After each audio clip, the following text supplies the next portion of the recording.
Good evening everybody. My name is Sri Vidya. ఇప్పుడు నేను ఒక స్టోరీ చెప్పబోతున్నాను.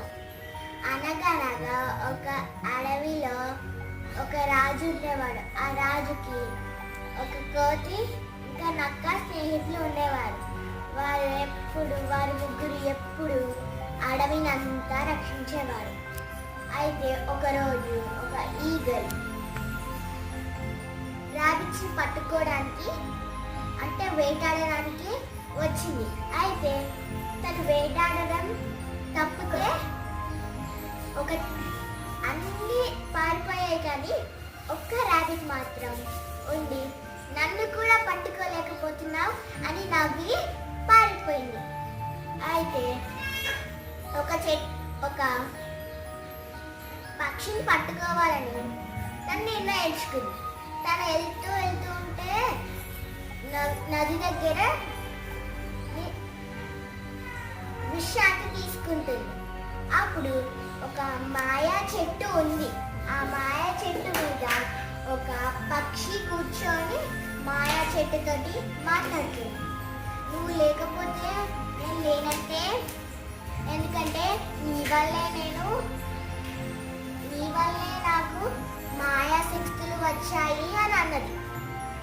అప్పుడు ఈగల్ చూసి తన దగ్గరికి వెళ్ళి ఆ పక్షిని పట్టుకొని మాయా చెట్టు నాకు చాలా శక్తులు ఇవ్వు నువ్వు రోజు, అయితే అప్పుడే ఈ పక్షిని వదిలిపెడతాను అని అన్నది. అప్పుడు మాయా చెట్టు ఏమి చేయలేక తనకి రోజు శక్తులు ఇస్తుంది. అప్పుడు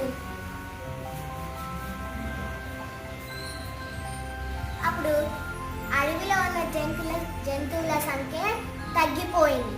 అప్పుడు రాజుగారు వచ్చి అడవిలో ఉన్న సంఖ్య ఎందుకు తగ్గిపోతుంది అని అడిగాడు.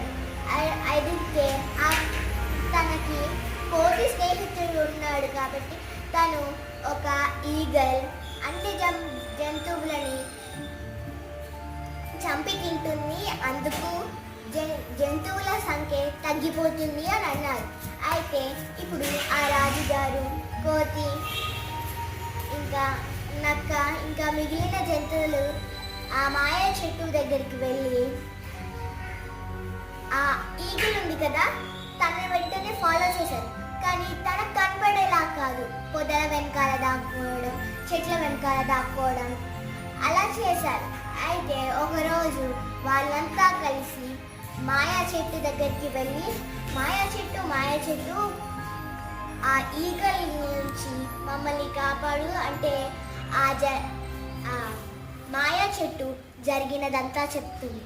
అయితే ఆ ఈగల్ని ఒకరోజు రాజుగారు పిలిచి దాంతో తలపడి మరి ఆ ఈగల్ని అంతం చేసేసాడు.